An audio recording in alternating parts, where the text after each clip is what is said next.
It's Wednesday, and that's when Eric's heroes take center stage tonight.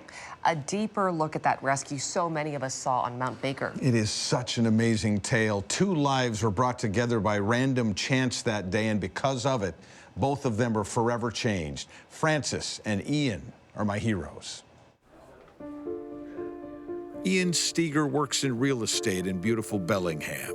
He's a hometown kid, born and raised, and he lives to snowboard. I don't boast about my ability of snowboarding. I've just been doing it a long time. I've snowboarded 31 years, almost all at Mount Baker. Francis Zuber is a carpenter. He recently moved to Bellingham from New York, laying out a new life in a new place. He's been a skier his whole life. And as long as I can remember, my parents took me up my first time to, I think it was either Mount Snow or Smuggler's Notch in Vermont when I was 4 years old. They are friends now. More than friends, really. In fact, there is a bond between them that they will carry to their graves. But on Friday, March 3rd, they'd never met. Both were drawn to Mount Baker that day by reports of great snow. Francis was skiing alone. When you ski deep snow, it's just, I mean, it's truly like nothing else. Ian was snowboarding with 3 buddies. There they are that day. We have ridden in this area hundreds of times. Like we go, it's called the side country. So you get off the chairlift, you cut out of bounds. At the bottom of the hill, Francis randomly ran into a guy he'd met a few days earlier. First run, which, I mean, never happens. You know, he gave me a shout. He's like, oh, meet me at the top. So I skied with him and... If you were alone, you wouldn't have gone into the... No way. Yeah, there's no, because it's like out of bounds, so I wouldn't, you know, even consider going there by myself. And so the 2 of them skied in the out of bounds area, through the trees.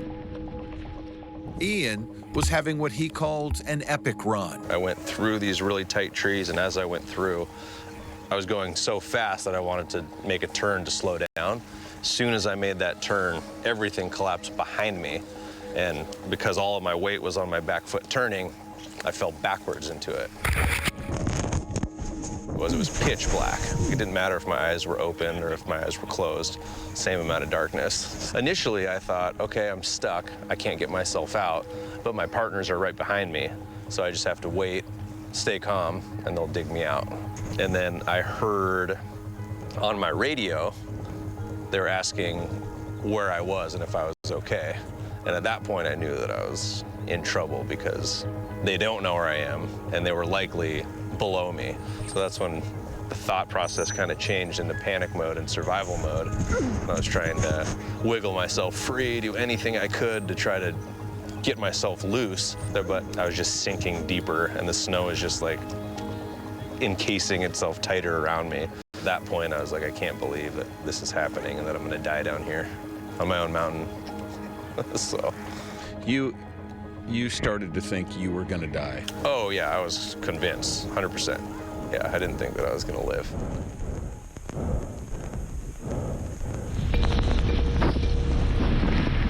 Francis was navigating a path through the dense trees. No, I was going faster than I would have liked, so I do kind of that jump turn to stop and sort of reset, you know, since I didn't know what was on the other side of those trees. And I mean, had I not done that, I wouldn't have seen him.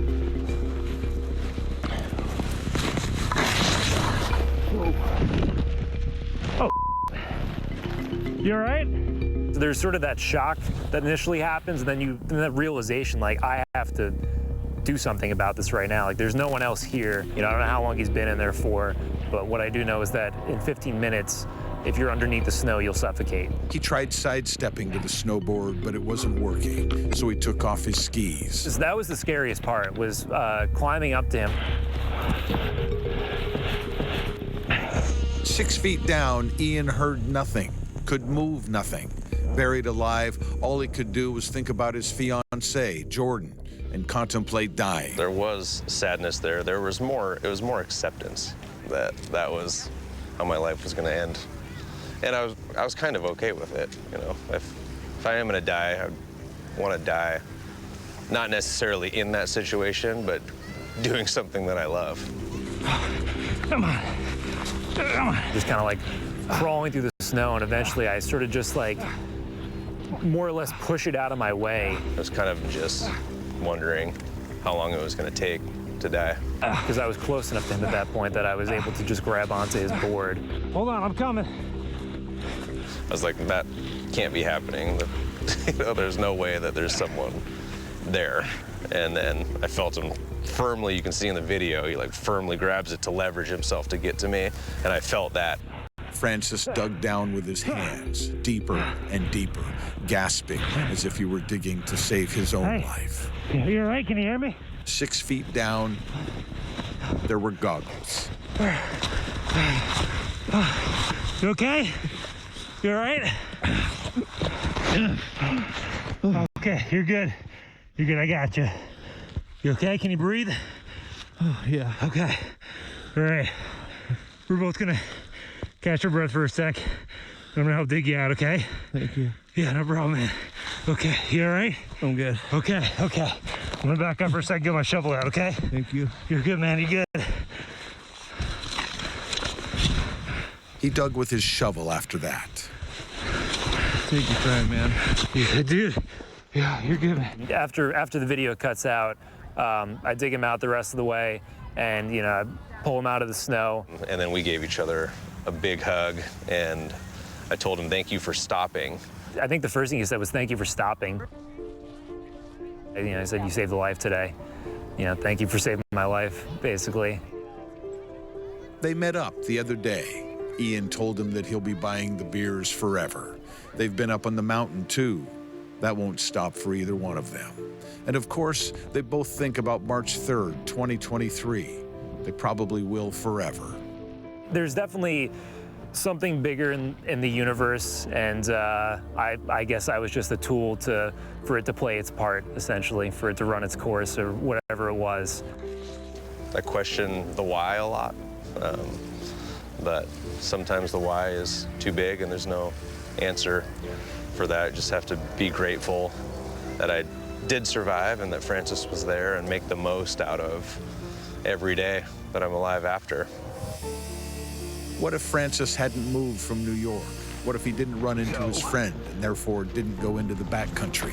What if he'd looked right instead of left or taken a different path through the thousands of trees? He saved my life. So it doesn't happen no one's done that for me before. And I hope no one has to do it ever again. Like that person that saves your life in battle and then they just follow you around the rest of their life. That's me. For every person, every minute of every day is built from thousands of little decisions and small coincidences and what ifs and what fors. Every instant is a miracle of chance, but some are more miraculous than others.